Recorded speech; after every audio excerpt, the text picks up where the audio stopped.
Since 1989, Canada's first televised motorcycle magazine has been covering everything on two wheels. We've sampled new motorcycles from around the globe, toured North America from coast to coast, and interviewed some of the most interesting people on two wheels. So get set to keep your right hand cranked as Toyota Truck presents Motorcycle Experience. Hello and welcome to Motorcycle Experience, the voice of motorcyclists everywhere. I'm Dave Hatch and I'm very excited to tell you that we're back for our 23rd season of Motorcycle Experience. Now, some of our old editorial staff are back for this season, but as we pick up this beautiful new truck, we've also got some new friends joining us this season. Also this week, my good friend Norm Wells and I will hammer out a fresh page in our BMW Motorrad Ultimate Riding Tour Diary by kicking off a brand new motorcycle tour in St. John's, Newfoundland. And speaking of ultimate rides, later on in the show it's go time with Yamaha's Brian Hudgen as I lay down another crazy bet. Plus, later on we'll meet the two newest members in our Motorcycle Experience editorial team, when rookie reporter Aliki Carrion files a report on rider training, and roving reporter Paul Connard heads north of Toronto to the Forks of the Credit in search of you, the faithful viewer. But first, we start the show with our Ride of the Week by sampling Yamaha Canada's all-new big displacement adventure bike, the 1200cc Super Tenere.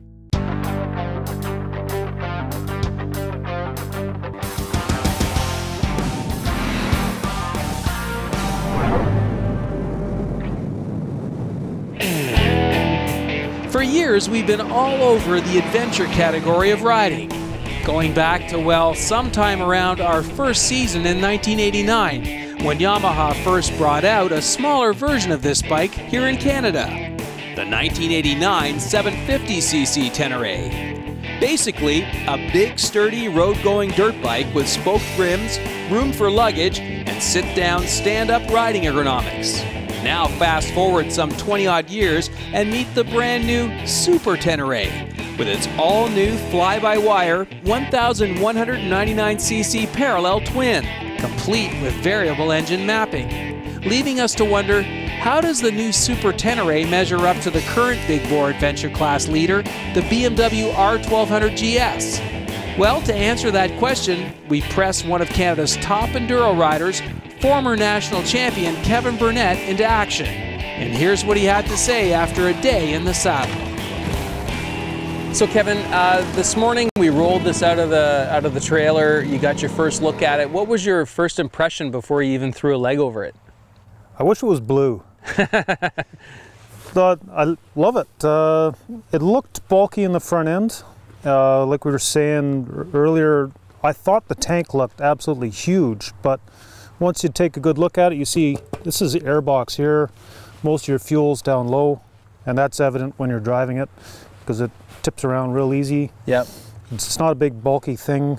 Loved it. Great balance. So let's sort of break it down a little bit. Tell me about the motor itself. I was impressed with just how much torque it had for a twin. Yes, and throughout the range, it doesn't complain. You can be in 6th gear at 60 kilometers an hour and it will just drive away from it, doesn't complain about it. Right. Really impressed. Very well tuned. Yeah. Easy to drive in any gear. Nice. It sounded nice too as you rode away. Did you like the sound? Yeah. Yep. You rev it up a bit. I don't think I went over $6 grand all day, but it's got a nice sound, nice feel. Great.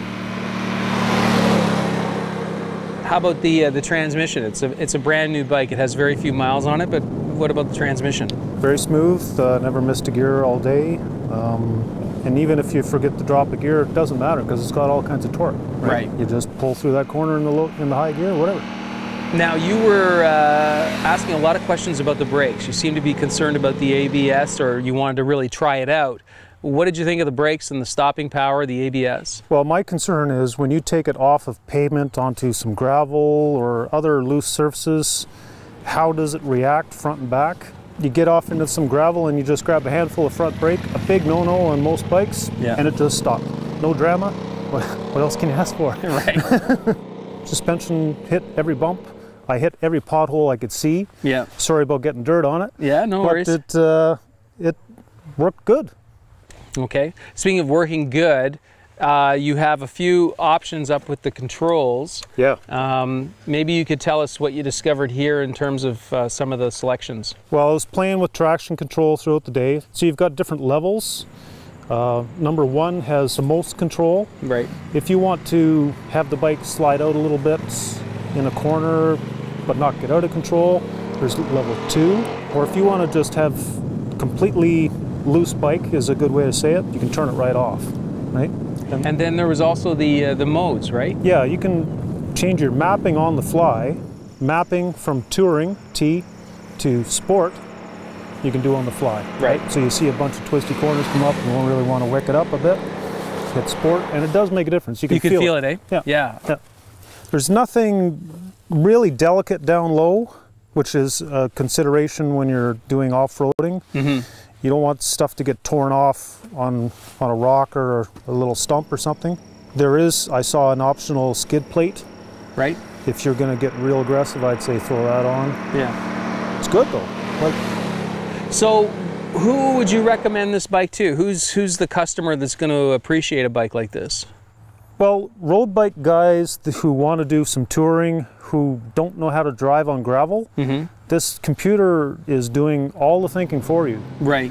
If you want to cross the country with or without somebody on the back, lots of luggage, I think this would be perfect. I think you could just hop on it and cross the country, no problem. Thumbs up? Yeah, absolutely. Great job. Thanks for coming out and helping us today. Okay, my pleasure. Awesome. Thanks again, Kevin, for a great job. Now don't touch that remote. There's still plenty more experience still ahead. Next, we'll head down east to the Rock for a little fish and brews. Stay with us. Portions of Motorcycle Experience are brought to you in part by Honda, BMW Motorrad,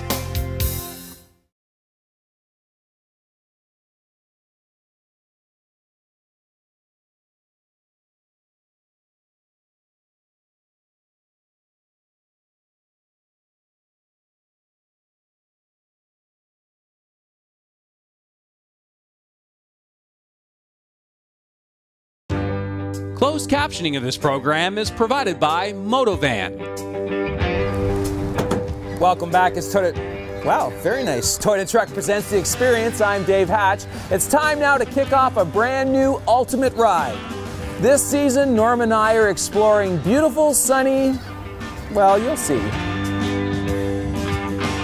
Okay, so as you know, for the past 10 years, Norm Wells of BMW Motorrad and myself have been riding and exploring a variety of destinations all across North America. It's been like our own personal bucket list on steroids. Seriously, in the past, this is basically what we've done. We've sat down, picked a spot known for good riding roads, and then we've booked vacation time and headed out to document our adventures for you, the faithful ME viewer. It's an extremely tough job, but we're always happy to do it. Over the years, we've headed west to ride across Vancouver Island. We've also twisted our way through the Rockies, explored Calgary, and searched for dinosaur bones in Drumheller. We've marched along the Loyalist Parkway with the ghosts of 1812 in southern Ontario, and searched out even more ghosts in abandoned pioneer and mining towns scattered further north while catching the fall leaves in Algonquin. Gaspé and the North Shore of St. Lawrence have also filled our photo albums with many memories. So too the Chowders, sourced along the Cabot Trail, Nova Scotia, and further east over the bridge in PEI. Plus there's been side trips to wrestle the tail of the dragon in North Carolina, while the Grand Canyon and the mountains that surround LA have also delivered huge experiential payoffs. Now, when we wrapped up last season's broadcasts on TSN, we promised you that when we returned this spring, we'd bring you our ultimate ride from Newfoundland. That's right, the Rock. After all, we've been trying to get out there for nearly 4 years. And let me tell you, it's been well worth the wait. Last fall, we touched down mid-afternoon in St. John's. then made the quick trip over to Avalon Motorrad BMW, aka the Toy Box, where Keith Windsor set us up with a couple of sweet rides. Then we blasted downtown and quickly checked into the Quality Hotel right on the harbor, and then whisked our way across town to officially kick off our newest BMW Ultimate ride. At where else? A curling rink. Well, Norm, 3 years ago we said we were going to the Rock and we wound up in the mountains east of Los Angeles. 2 years ago we said we were going to the Rock, we wound up at the Grand Canyon. Last year we said we were going to the Rock and we somehow wound up at the Blue Ridge Parkway. Guess what? Here we are. We finally made it. Finally here. 4 years in the making. A roundabout way to get here, but we are here, and what a beautiful evening to start this whole thing off too. Yeah, basically we just landed in about 2 hours ago, and we're of course in St. John's, and we've picked up the bikes, but why are we here? The Remax Center. It looks like an old arena of some sort. Hey, it's a curling rink actually. Curling rink. Well, when we booked this trip, we had no idea what was going on here, and I think you found out last minute about hotels being full up, and all of a sudden it clicked that there's this international rally that's taking place here, the Targa Newfoundland Rally. That's right. So here we are. The cars are behind us here. The riders are in there. They're getting ready, and I think their rally starts tomorrow. Starts tomorrow. I think there's about 80 plus teams in there, and sure, tried to get a hotel in downtown St. John's. Not so easy, but we managed to find one. We've got 3 days ahead of us. What's the general game plan besides winging it?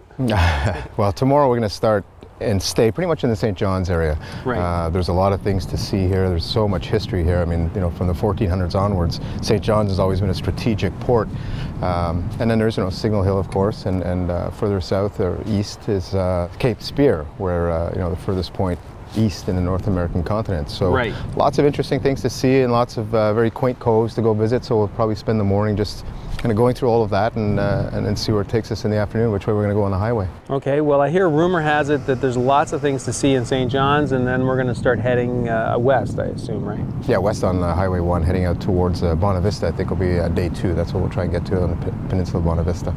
Okay, well, I'm glad we finally made it. I'm not so sure about this kissing fish thing I gotta do. What's that all about tonight? That's called being screeched in, and all non-Newfoundlanders that come to the island have to be screeched in. You kiss a cod and drink some screech and do all kinds of weird stuff, but we'll get some of that on film to back it up. Beautiful. Well, I am so excited to be here. Absolutely. Looking forward to a great day tomorrow. Good stuff. So over the next 11 weeks, we're going to share with you all of our journal details on what turned out to be one of the best riding adventures to date. Tune in next week and we'll introduce you to Aunt Millie and her Fish and Brews. And for all you hip fans, we'll fight the Hotspurs off all the way to Cape Spear. Still ahead, we get down and dirty as Brian Hudgen rises to the challenge. And the always sparky Aliki Carrion helps you ignite your motorcycle hobby.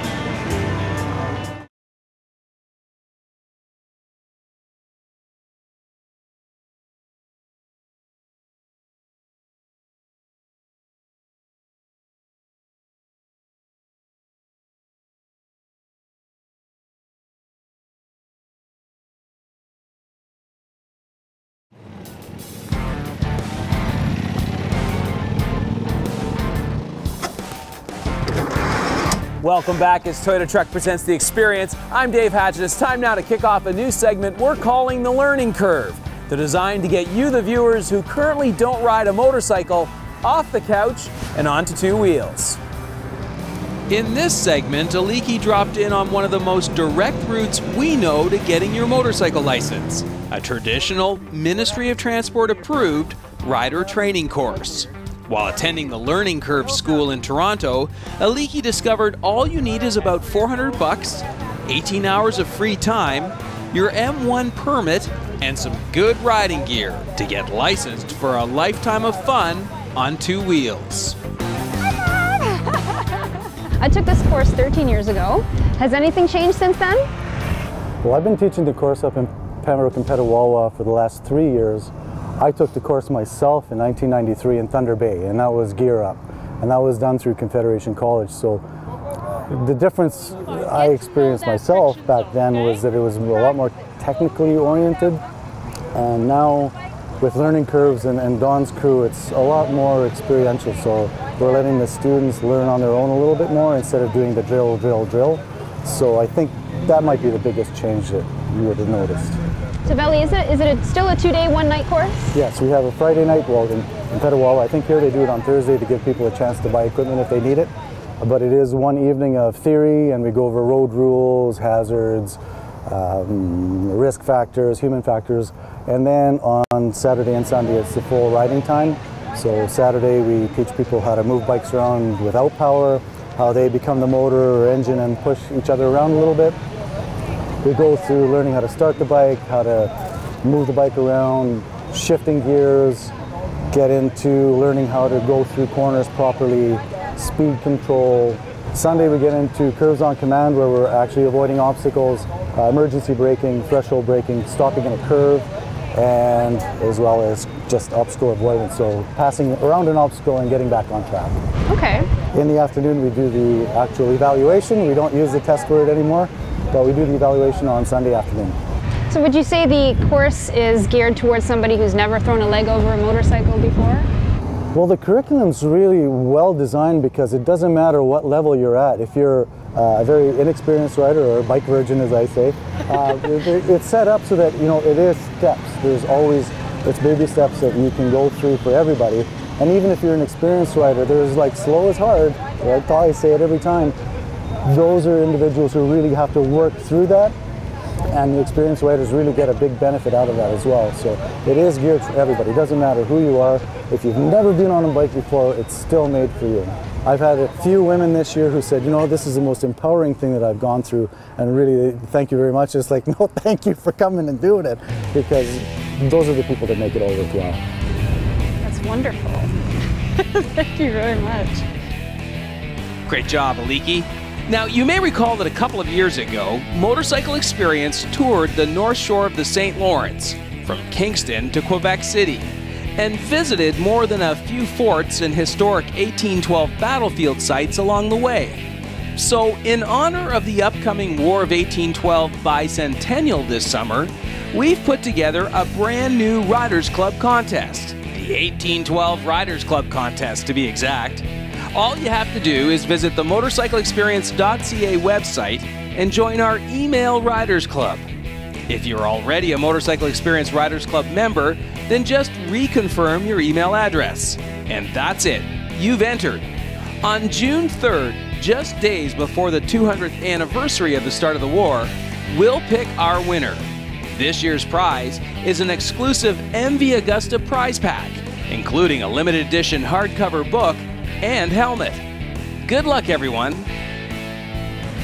Up next, Brian Hudgen gets a sandlot lesson in riding in the slow lane. Stay with us.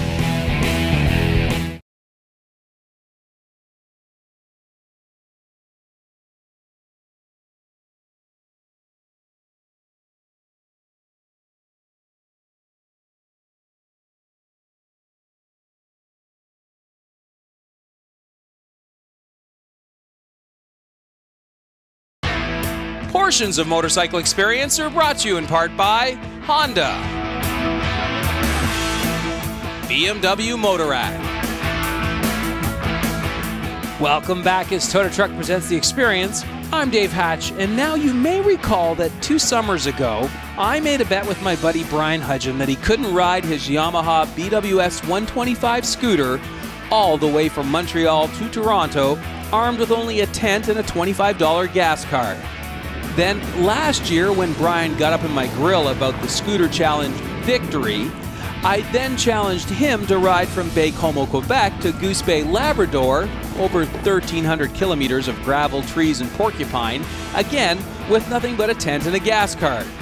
If you saw that little adventure last year unfold right before your eyes, then you know Brian foolishly lost his tent on the second day into his journey, and then cheated by sleeping in the back of the support van. However, the judges at Yamaha Canada looked the other way and gave the win to Brian, and a headache to me. Which brings us now to this season. This year it's going to be different, as Brian and I have come up with a series of 6 challenges that will put his riding skills to the ultimate test, both on the street and in the dirt. If he successfully completes 3 or more of these challenges, then he wins. If he fails 3 or more, then I win. And after setting up this first challenge at the Canadian Motorcycle Training Service facility just north of Barrie, Ontario, let me tell you, I've got this one in the bag.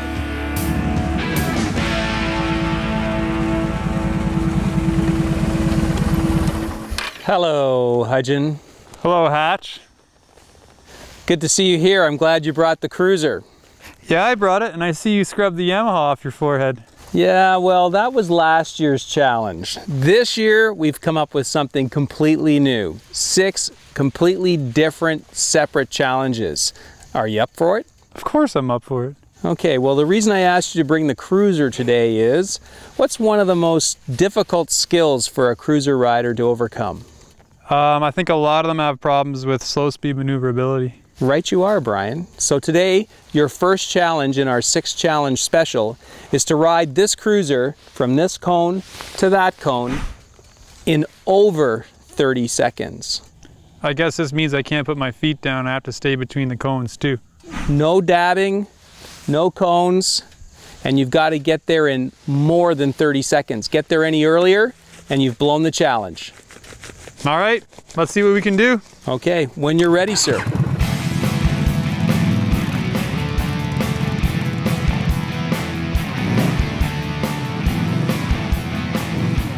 Ah, that's one dab.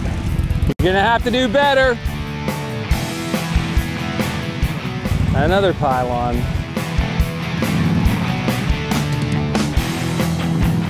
Two dabs.